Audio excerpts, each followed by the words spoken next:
ನಾನು ಒಬ್ಬ ಸ್ವತಂತ್ರ ಹೋರಾಟಗಾರರ ಹುಟ್ಟಿನಿಂದ ಬಂದಿದ್ದೀನಿ. 1939ರಲ್ಲಿ ಸೆಂಟ್ರಲ್ ಜೈಲ್, ನಮ್ಮ ತಂದೆಯವರು ಕೂಡ 6 ತಿಂಗಳು ಜೈಲುವಾಸ.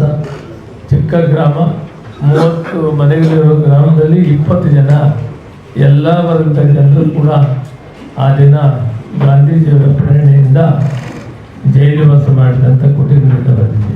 ನನಗೊಂದು ಅವಕಾಶ ಸಿಕ್ತು. ಕ್ವಿಟ್ ಇಂಡಿಯಾ ಮೂವ್ಮೆಂಟು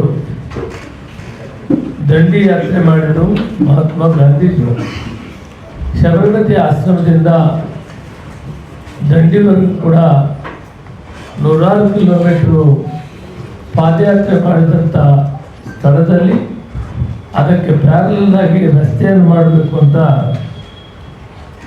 ದಿವಂಗತ ಅಹಮದ್ ಪಟೇಲ್ ಜಿಯವರು ಪೊಲಿಟಿಕಲ್ ಅಡ್ವೈಸರ್ ಆಗಿದ್ದು, ನಾನು ರೋಡ್ ಟ್ರಾನ್ಸ್ಪೋರ್ಟ್ ಮಂತ್ರಿಯಾಗಿದ್ದಾಗ ನನಗೊಂದು ಅವಕಾಶ ಮಾಡಿಕೊಟ್ಟು, ಅವಕಾಶದಲ್ಲಿ ನಾನು ಅದನ್ನು ಸರ್ವೆ ಮಾಡಿಸಿ ರಸ್ತೆ ಮಾಡೋದಕ್ಕೆ 80 ಕೋಟಿ ರೂಪಾಯಿ ಮಂಜೂರು ಮಾಡಿ ಅದಕ್ಕೆ ಶಿಲಾನ್ಯಾಸ ಮಾಡಲಿಕ್ಕೆ ಹೋದೆ. ಆ ಸಂದರ್ಭದಲ್ಲಿ 95, 99ವರೆಗೂ ಇರ್ಬೋದು, ಬಹಳಷ್ಟು ವಯಸ್ಸಾದ ಅಲ್ಲಿ 2 ಕಾಂಗ್ರೆಸ್ನ ಜನರು ಗಾಂಧೀಜಿಯವರ ಆ ಕ್ವಿಟ್ ಇಂಡಿಯಾ ಮೂವ್ಮೆಂಟ್ನಲ್ಲಿ ಆ ದಂಡಿ ಯಾತ್ರೆಯಲ್ಲಿ ನಡೆದಂಥ ಘಟನೆಯಲ್ಲಿ ಚಿಕ್ಕ 10-12 ವರ್ಷದ ಹುಡುಗರು ಅಂತ ಆ ಸಂದರ್ಭದಲ್ಲಿ ಅವರು ಹೇಳುವಂಥ ಸಂದರ್ಭದಲ್ಲಿ ಆ ದಿನ ಆ ದಂಡಿ ಯಾತ್ರೆಯಲ್ಲಿ 10,000 ಜನ ಸೇರಿದ್ರು ಅಂತ ಆ ಮಾಹಿತಿ ಕೊಟ್ಟರು. ಮಹಾತ್ಮ ಗಾಂಧೀಜಿಯವರು ಅಲ್ಲಿ 2 ಮಾತನ್ನು ಹೇಳ್ತಾರೆ: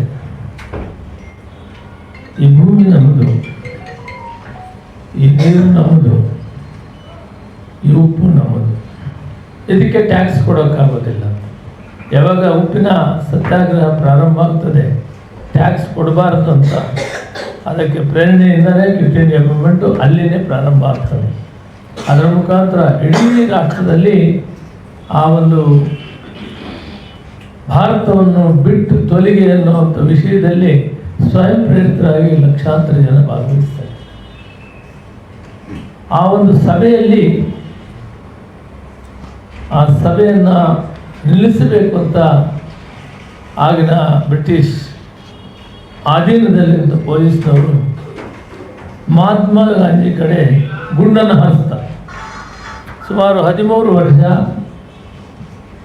14 ವರ್ಷದ 2 ಬಾಲಕರು ಗಾಂಧಿ ಕಡೆ ಗುಂಡನ್ನು ಹಾರಿಸಿದ ನೋಡಿ ತಕ್ಷಣ ಅಡ್ಡ ಹೋಗ್ತಾರೆ. ಸ್ಪಾಟಲ್ಲಿ ಅವರು ಮೃತರಾಗ್ತಾರೆ.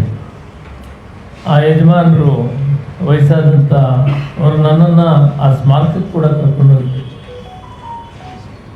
ಅದನ್ನು ಅವರು ಹೇಳುವಾಗ ನನಗೆ ಹೀಗೆ ಹೇಳಿದೆ: ಜಗತ್ತಿನಲ್ಲಿ ಶಾಂತಿ, ಸಮತೆ, ಸಮಾನತೆ, ಮಾನವತಾವಾದವನ್ನು ಮಾಡಿದಂಥ ಮಹಾನ್ ಚೇತನ ಮಹಾತ್ಮ ಗಾಂಧೀಜಿ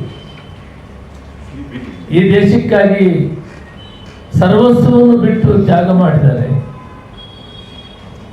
ತನಗೆ ತಾನೇ ಬಲಿಯಾಗಿದ್ದಾರೆ.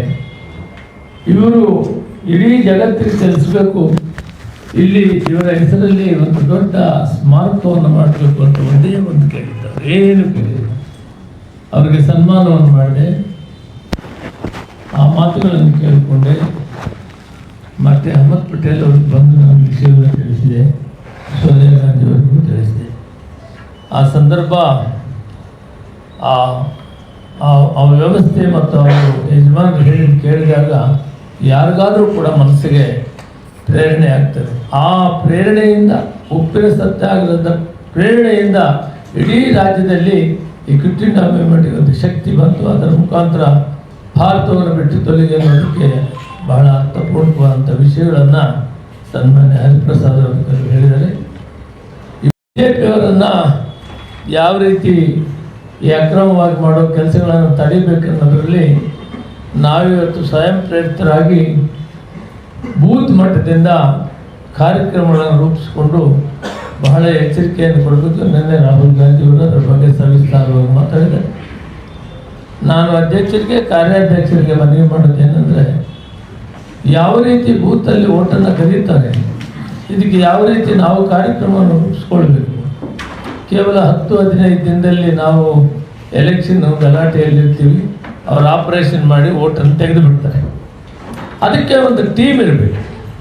ಈ ಓಟನ್ನು ಕಾದುಕೊಳ್ಳೋದಕ್ಕೆ ಒಂದು ಬೂತ್ ಲೆವೆಲಲ್ಲಿ ಏನು ಫ್ರೆಂಡಲ್ ಆರ್ಗನೈಸೇಷನ್ಸ್ ಇದ್ದಾರೆ, ಮೇನ್ ಕಾಂಗ್ರೆಸ್ ಕಮಿಟಿ ಜೊತೆಗೆ ಆ ಬೂತ್ಗಳನ್ನು ಕಾಯುವಂಥವರು 10-15 ಜನ ಎಕ್ಸ್ಕ್ಲೂಸಿವ್ ಆಗಿ ತಹಶೀಲ್ದಾರ್ ಸಂಪರ್ಕದಲ್ಲಿ ಇರಬೇಕು.